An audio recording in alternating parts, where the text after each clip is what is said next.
retour. La grande force de Monica Seles, c'est ce grand coup d'œil ainsi que la vitesse des frappes. Dès le premier coup de raquette, elle met l'adversaire à 2 mètres ou 3.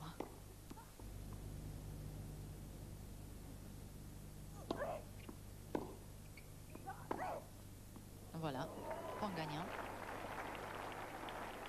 Pour jouer Céleste, il faut jouer effectivement, privilégier le centre du terrain, ne pas donner trop d'angle, mais jouer suffisamment long pour faire reculer Monica. Sinon, c'est le bulldozer qui avance. Bon, c'est terminé, c'est extraordinaire. Avec cette recherche permanente d'angle court croisé.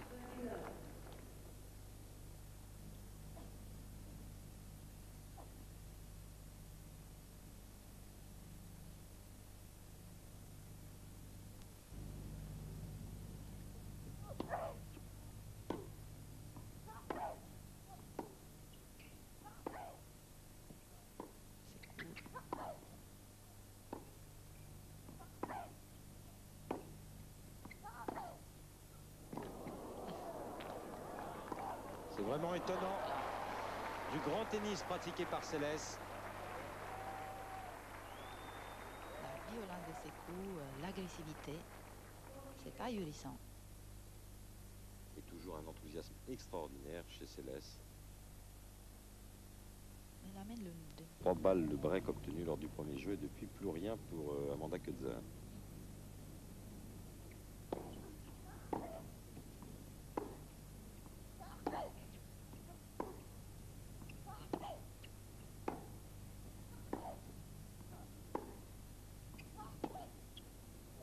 Quel angle. C'est exceptionnel de la part de Céleste qui s'octroie 2 balles de première manche.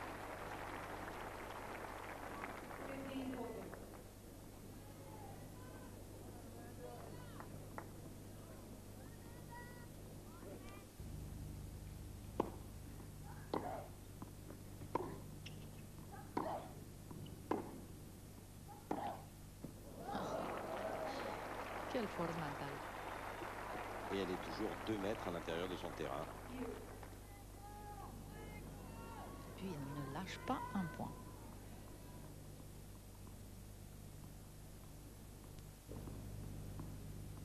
Et attention au retour là.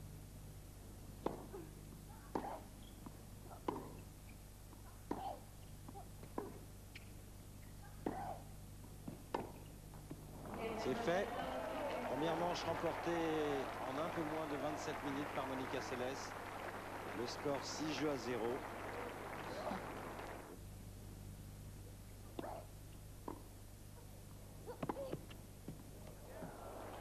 Sur la ligne.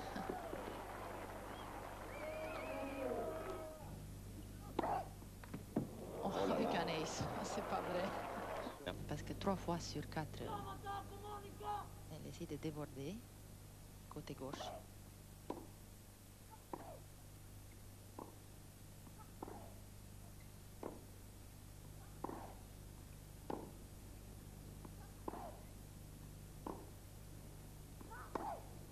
Non, rien à faire. Recours de la part de Coetzer.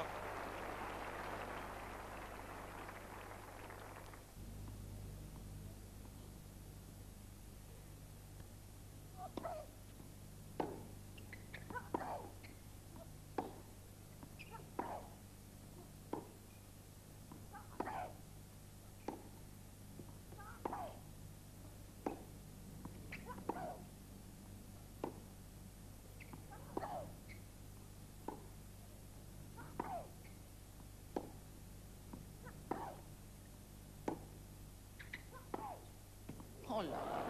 Et pourtant, c'était bien joué sur le plan tactique de la part de Coetzer. Mais que faire face à...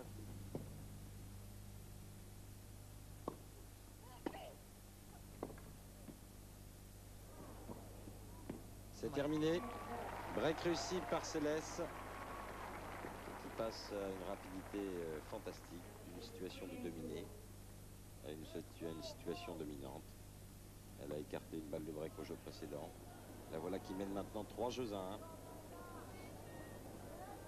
Et on sait avec Amanda Coetzer est une joueuse qui ne soucie pas de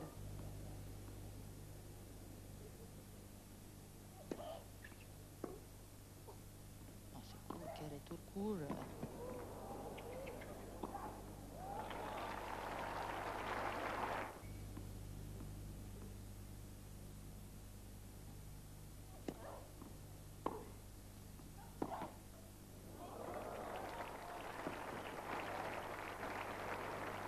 C'est d'autant plus dommage qu'il y a pas mal de possibilités sur la deuxième de Céleste, souvent très courte. Malheureusement, Kunzer se tient un bon mètre 50 derrière sa ligne de fond. Là où il faudrait être extrêmement agressive.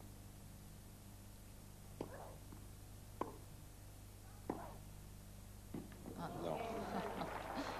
Battu dans tous les domaines.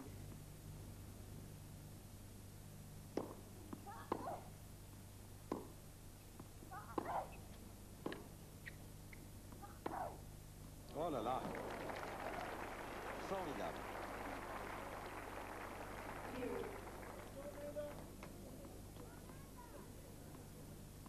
Un engagement total à chaque frappe.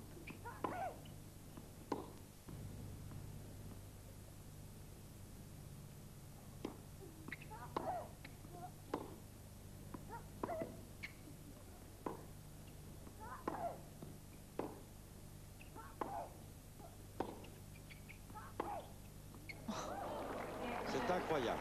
Incroyable.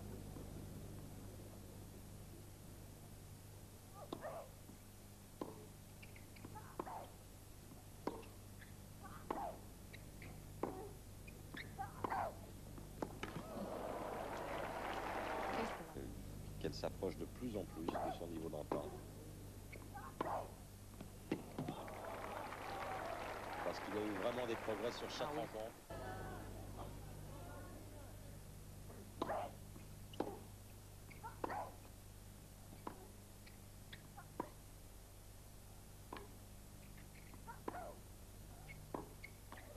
C'est terminé. En moins d'une heure, victoire expéditive de Monica Seles, le score 6-0, 6-1. Quelle rentrée extraordinaire chez l'américaine. Elle avait d'évidence bien préparé son coup, avait bien caché son jeu. Cela dit, elle ne pouvait répondre à certaines de ses interrogations. Savait-elle qu'elle retrouverait très rapidement ce niveau de jeu? Savait-elle qu'elle pourrait jouer avec autant d'enthousiasme devant plusieurs milliers de spectateurs? Savait-elle comment le tennis féminin avait évolué depuis ses 28 mois d'absence? Les réponses, elle les a. Le baiser à son père et à sa mère. Heureuse Monica Seles, qui nous promet de grands matchs dans les futures semaines. Un remerciement aussi à Bob Kersey qui restait tout au long de cette semaine. Cet entraîneur d'athlétisme qui s'occupait aussi de la préparation physique de Monica Seles, qui l'avait un peu laissé depuis un an et qui a été présent tout au long de la semaine. Une ovation méritée pour Monica Seles. Dommage simplement que Steffi Graf n'ait pas été au meilleur de sa forme lors de ce tournoi de Toronto, qu'elle ait été battue lors de son premier match, première défaite de la saison d'ailleurs pour Steffi, qui a pas mal de soucis sur le plan financier. Mais quelle semaine extraordinaire pour Monica Seles. Quelle joie de vivre aussi. C'est une résurrection. C'est un bonheur total pour cette jeune fille qui a traversé. Revenir en bonne forme, cette première étape semble désormais réalisée. Lors de son arrivée au début du tournoi, entourée par une horde de gardes du corps, Monica Seles est souriante, très souriante. Un petit bonjour par-ci, un petit bonjour par-là, et c'est vrai qu'elle paraît bien dans sa peau, qu'elle paraît sereine. Celle qui en fait d'abord les frais, c'est l'américaine Kimberly Poe, éliminée dès le premier tour, 6-0, 6-3, en à peine une heure. Monica est toujours souriante, pourtant, elle dira « J'avais les mains qui tremblaient, et je me disais il faut jouer ce match, et surtout rester bien concentré sur la balle. » Dommage pour les autres, car ses mains vont trembler de moins en moins, et la Française Nathalie Tauziat, deuxième sur la liste, ne résiste pas beaucoup plus longtemps, 6-2, 6-2. En quart de finale, l'Allemande Anke Huber fait durer le plaisir pour les spectateurs, ou le cauchemar pour elle. Elle s'incline, 6-3, 6-2. Quant à Gabriela Sabatini, elle regrette déjà les 2 années passées, 6-1, 6-0. Céleste en finale, elle retrouve Amanda Kotzer, la sud-africaine, tombeuse de Steffi Graf, Marie Pierce et Jana Novotná. Le public attend bien sûr un peu de résistance, mais c'est réglé en 52 minutes, 6-0, 6-1. Toujours souriante, Monica, mais avec quelques larmes de joie en plus, tout comme son père, ému. Premier tournoi, premier succès, mais attention, il y a maintenant d'autres objectifs. Qu'y a-t-il de plus beau à 21 ans quand on a déjà remporté 8 titres du Grand Chelem et presque autant de millions de dollars que de gagner le tournoi de Toronto? Rien, vous direz Monica Seles. 28 mois après son agression, même si elle ne le montre pas, Monica apprécie à sa juste valeur cette balle dans le filet d'Amanda Kotzer. Je n'étais pas sûre de revenir et de pouvoir jouer au tennis. Et j'ai ressenti tellement d'émotions depuis 5 jours. C'est tellement fou, je ne peux pas y croire. It's just amazing. I can't believe that this is real. Oh boy.